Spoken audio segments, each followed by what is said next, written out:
I've spent 37 years trying to be happy, and the other five, well, I didn't know what was happening. I've read the books, I've done the meditation, I've wept in saunas, I've drunk the smoothies that tasted like a lawn, and I'm here to tell you none of that is what fixed it. What fixed it, or at least made me significantly less miserable in a way I now I suspect might be permanent, is seven principles that sound completely stupid. They go against almost everything you've been told. They have surprisingly decent science behind it. They also happen to be things monks have been saying for several thousands of years. So either the monks were right or we are all wrong. Or this is my favorite theory, we already knew and we just forgot. So quick pointer before we get into it. This video is not for people who are clinically depressed. Please go and see a professional. I'm genuinely begging you. This is for the rest of us, the ones who are sort of fine but sort of not. You're functioning, you're getting through the day, but there's this low hum of, is this it, running in the background of your life like a fridge you have stopped noticing. You've tried the obvious stuff. Drink water, sleep, walk in nature, be grateful, and those things work. They just don't quite move the needle on the existential bit. So, seven weird ones. Each one has some science behind it. Each one comes from some ancient tradition, and each one has been tested on me, the world's most reluctant test subject. Principle 1. Aim for a 4 out of 10. Parents hate this. Number 1. Lower your standards on purpose. I want you today to be 4 out of 10 human. Not a 9, not a 10, a 4. And here's why. Perfectionism is one of the most reliable predictors of depression, anxiety, and burnout in the entire psychological literature. Perfectionism isn't a virtue. It's a personality trait we have rebranded as virtue because it makes us tolerable to capitalism. Taoists have been talking about this since eons, and they have a word for this. It's called Wu Wei. Effortless action, not laziness. Just not trying so hard that you need to be focused all the time. So today you wake up and you say, today I'm aiming to be a 4. The bar is on the floor. You step over it. You go, well done, me. That counts. I tried this on Tuesday. I was statistically my best Tuesday ever. Principle number 2. Book the despair slot. Give your misery an appointment. Get your calendar out right now. Schedule 15 minutes a day, ideally in the afternoon, called something like existential dread. Make it recurring, add a notification. This sounds like a joke. It is not.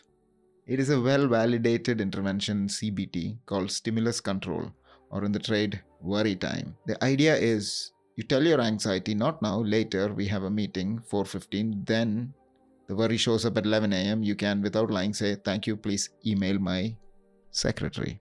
The Stoics had this exact practice. They called it premeditatio malorum, meditation of evils. Marcus Aurelius would sit down and deliberate over things, and he had already had the meeting.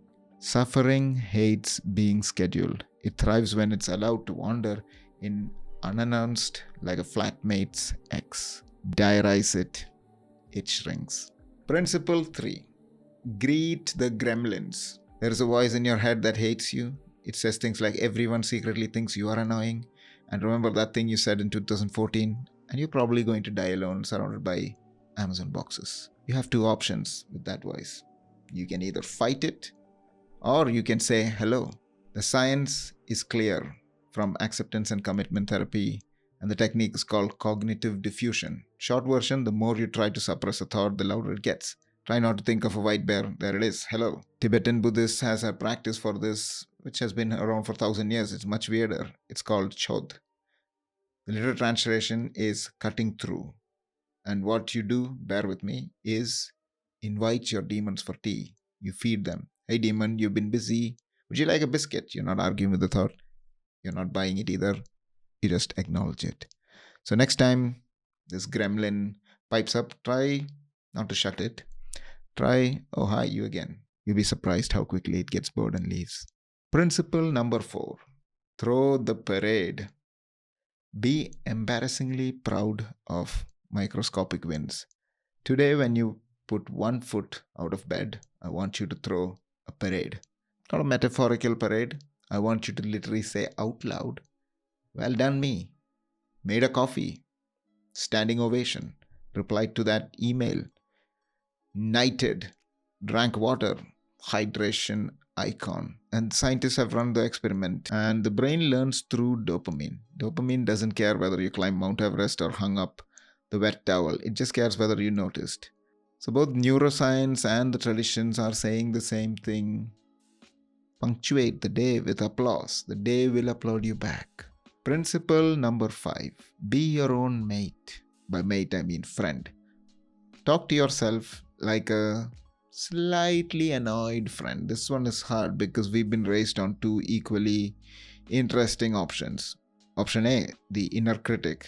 The "you idiot, why did you say that? You're objectively the worst." The voice we all have. It sounds, in my case, exactly like my school cricket coach. Or option B, the toxic positivity. "I'm radiant goddess. The universe loves me. I'm perfectly imperfect." The voice sounds like it has a ring light. There's a third option, and the research is clear. It works better than both. Self compassion has shown for decades that self compassion outperforms self esteem and self criticism on basically every measure of well being. But here's the thing: self compassion is not affirmations, it's not pretending you're fine. It's how you talk to a friend you love but who is slightly annoying. So today, when you mess up, try this voice. "Mate, come on, you're being weird. Let's go." As the voice, that friend, just be him or her or they or whoever it is. Principle 6. Quit weekly. Quit one thing a week.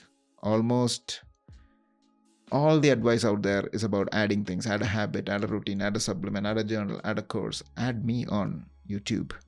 This principle is the opposite. Every week, find one thing to quit. And the science is decision fatigue. Every loop costs cognitive bandwidth. You only have so much. But Lao Tzu beat the neuroscience by quite a margin. He said, "For learning, add daily. For wisdom, subtract daily." That's it. That's the whole tweet. So every Sunday, pick one, unfollow someone, cancel something, resign from a WhatsApp group, stop a streak, quit a podcast you've been pretending to enjoy. I call this the ungoal. You're not setting a goal, you're unsetting one. And every time you do it, you can feel the lights flicker back on. Principle 7, the one you've been waiting for: the sanctity of the mundane. Romanticize the mundane things to an absurd degree. You're not making tea, you're brewing the elixir of consciousness. You're not walking to the bins, you are embarking on the hero's journey.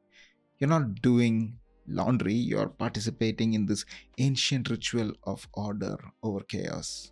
There's enough research again has shown that for decades, the simple act of paying attention to ordinary pleasures raises your baseline well being. Not the big pleasures, ordinary ones. The first sip, the clean kitchen, the unexpectedly correct sock match. So make the coffee like a wizard, walk to the bins like Frodo, fold the laundry like a samurai. I'll be honest with you, none of these are going to fix the big stuff. Your job, your relationship, your back, your inbox, your dad. I cannot in 15 minutes do anything about your dad. But what they will do, and the science and the saints agree on this, which doesn't happen often, is change the texture of your day. They're not strategies for becoming happy, they're practices for being slightly less miserable in a way that compounds over months until one Tuesday you notice you're actually fine. That's the whole game. Daily practice, lasting progress. Practice, not performance. In case you are interested, I made a workbook. It's free. Link is below. 1 page per principle. Space to write. 7-day tracker. Don't do all 7 this week. Do 1. Pick the one that made you snort. That's the one you need. And if this helped, subscribe. If it didn't, also subscribe out of spite. I'll see you in the next one.